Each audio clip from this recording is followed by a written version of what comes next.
राज्य मंत्री दयाशंकर सिंह ने पूर्वांचल एक्सप्रेसवे पर किया औचक निरीक्षण। 10 ओवरलोड ट्रकों का चालान किए जाने के दिए निर्देश।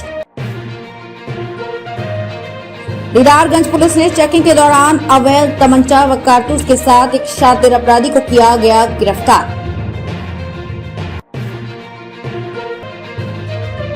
बरदहा पुलिस ने शादी का झांसा देकर दुष्कर्म करने वाले आरोपी को किया गिरफ्तार। मेहनगर के भदसारी में सर्पदंश से 65 वर्षीय वृद्ध की हुई मौत, परिजनों में मचा कोहराम। लालगंज में नगर पंचायत चुनाव आदि को लेकर कांग्रेस की बैठक हुई आयोजित। लालगंज में होने वाले नगर पंचायत चुनाव को लेकर राजनीतिक सरगर्मी तेज हो गई है।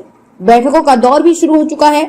इसी क्रम में आज लालगंज ब्लॉक अध्यक्ष अहेमर वकार की अध्यक्षता में लालगंज नगर में एक बैठक आयोजित की गई, जिसमें मुख्य अतिथि के रूप में पधारे आजमगढ़ कांग्रेस जिला अध्यक्ष प्रवीर सिंह ने कहा कि जिले की राजनीति में पार्टी का प्रभाव बढ़ रहा है। उन्होंने कहा केंद्र सरकार की गलत नीतियों के फलस्वरूप जनता में रोष व्याप्त है। उन्होंने कहा कि उत्तर प्रदेश की जनता लगातार बढ़ रही महंगाई आदि से त्रस्त होकर अब कांग्रेस की ओर आकर्षित होने लगी है, क्योंकि भाजपा की प्रदेश सरकार लोगों को झूठे सपने दिखाकर ठगने का काम की है। आज मध्य वर्ग से लेकर गरीब आदमी पूरी तरह से परेशान हाल है। उन्होंने कहा नगर पंचायत चुनाव होने वाले हैं, इसलिए एक बार फिर भाजपा के लोग लोगों को गुमराह करने के लिए हवाई घोषणाएं करने आने लगे हैं। इसलिए अब जनता को सावधान रहना चाहिए तथा बहकावे में नहीं आना चाहिए। उन्होंने कहा कांग्रेस नगर पंचायत को चुनाव पूरी दमदारी के साथ लड़ेगी। संगठन पूरी ईमानदारी के साथ प्रत्याशियों का समर्थन करेगा तथा इसका लाभ भी उसे प्राप्त होगा, क्योंकि अखिल भारतीय कांग्रेस कमेटी की महासचिव उत्तर प्रदेश, भारतीय कांग्रेस कमेटी की महासचिव उत्तर प्रदेश प्रभारी प्रियंका गांधी के नेतृत्व में लगातार आम लोगों की समस्याओं को उठाया जा रहा है। इसके लिए संघर्ष किया जा रहा है।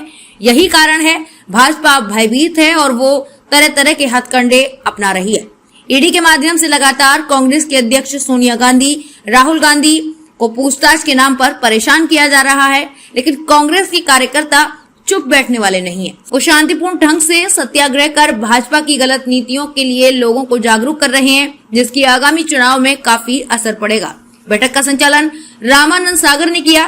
बैठक में अहेमर वकार, प्रिंस सिंह राजपूत, राकेश गुप्ता, संदीप राम, संतोष गुप्ता, अकबाल अहमद अंसारी, मोहम्मद वारिस व एडवोकेट गुलाब सहित अन्य लोग उपस्थित रहे। न्यूज आप तक से देखिए मिर्जा तारिक बेग की ये खास रिपोर्ट। लालगंज के वरिष्ठ अध्यक्ष हम संगठन नेता अहेमर वकार आने को एडवोकेट साहब से निवेदन करना चाहूंगा, मंच पे बैठे अहेमर वकार साहब। प्रताप कुमार कसीरपुर आप आए, धीरज गुप्ता जी आए, मुख्य अतिथि जी को माला पहना के स्वागत करें और धीरज मठेसिया साहब से बाकी प्रधान गुप्ता जी मनी जयसेवा करें आदरणीय जी का।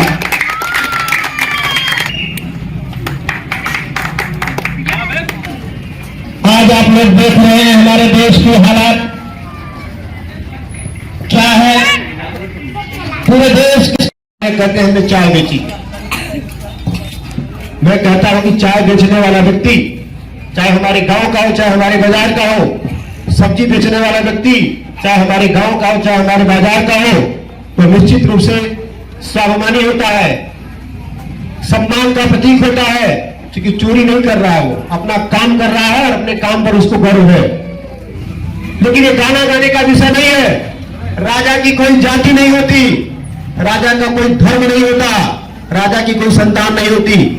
राज धर्म ही राजा का धर्म है। राज की जनता ही राजा की पुत्र है, उसकी संतान है। राज धर्म उसका राज धर्म है।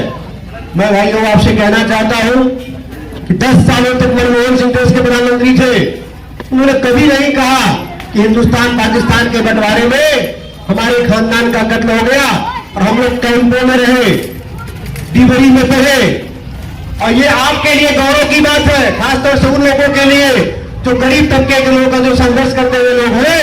ये देश का प्रधानमंत्री जो बंटवारे में बेघर हो गया, जिसके रहने के लिए छत नहीं थी, कैंपों में रहा, वो डिबरी से लालटेन से पढ़ाई किया और पढ़ाई नहीं किया। हमारे भारतीय संविधान ने जो देश में स्कॉलरशिप की व्यवस्था दी थी, कुछ स्कॉलरशिप से विदेशों में जाकर पढ़ा, और विदेशों में जाकर पढ़ा ही नहीं, दुनिया के तमाम विश्वविद्यालयों में मनमोहन सिंह की किताब। जब व्यापारियों का समय होता है उनके बिजनेस रोजगार का तब दूर हो जाया करती है। यहाँ पे खाद बीज पानी की भी समस्या है, क्योंकि ये नगर पंचायत का मामला है। नगर पंचायत में ये मीटिंग आहूत की गई है। यहाँ पे तमाम ऐसी समस्याएं हैं। ये लालगंज कटघर में ही तहसील मुख्यालय भी है, जहाँ पे आए दिन नाली बदबू करती रहती है। किसी भी वार्ड में चले जाइए, हर जगह पे गंदगी का अंबार लगा हुआ है। यहाँ के निवर्तमान जो नगर पंचायत के अध्यक्ष हैं वो सत्ता पद से जुड़े हुए हैं, इसलिए ये कहना अतिशयोक्त नहीं होगा कि ये ट्रिपल इंजन की सरकार है। ट्रिपल इंजन की सरकार में यहाँ की जनता ने देखा है कि किस तरीके का विकास हुआ है। पिछले लगभग 7-8 वर्षों में यहाँ पर सिर्फ जातिवाद धर्मवाद अगड़े पिछड़े की ही लड़ाई लड़ी गई है।